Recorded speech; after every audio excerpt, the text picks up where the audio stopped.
Hello viewers, আসসালামু আলাইকুম। আজকে তৈরি করে দেখাবো স্পেশাল ডাল ভর্তা। আর এই ডাল ভর্তা থাকলে নিমিষেই প্লেটের ভাত শেষ হয়ে যাবে। ভর্তাটি তৈরি করার জন্য আমি এখানে নিয়ে নিয়েছি 1 কাপ মসুর ডাল। এখন আমি ডালটাকে কয়েকবার পানি বদলিয়ে পরিষ্কার করে ধুয়ে নিব। ডালগুলো পরিষ্কার করে ধুয়ে নিয়ে এখন চুলায় একটি কড়াইয়ের মধ্যে এই ডালগুলোকে দিয়ে দিচ্ছি। ডাল ভর্তা তো আমরা সবাই কম বেশি খেয়েছি এবং বানাতেও জানি, কিন্তু একবার ডালটাকে এইভাবে ভর্তা বানিয়ে খেয়ে দেখবেন, এর স্বাদটাই অন্যরকম। এর স্বাদটা ভুলতে পারবেন না।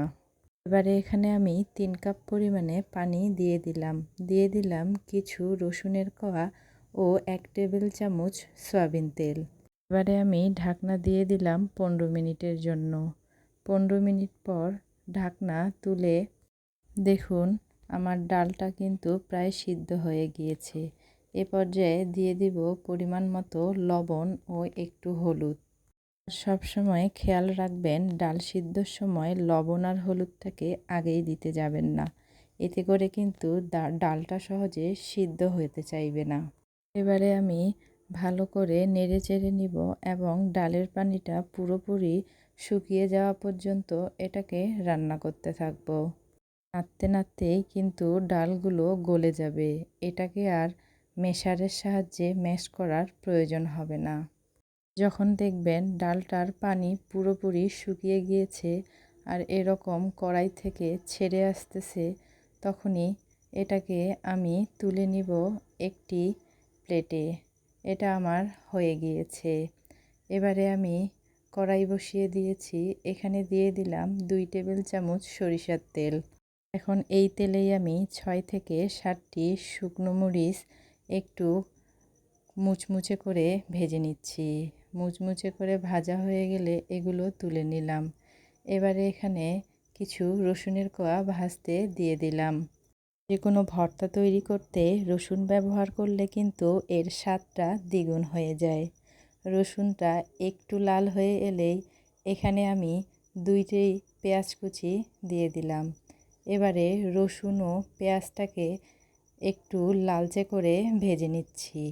খুব বেশি কড়া করে ভাজার প্রয়োজন নেই, লালচে হয়ে এলেই এটাকে আমি তুলে নিলাম।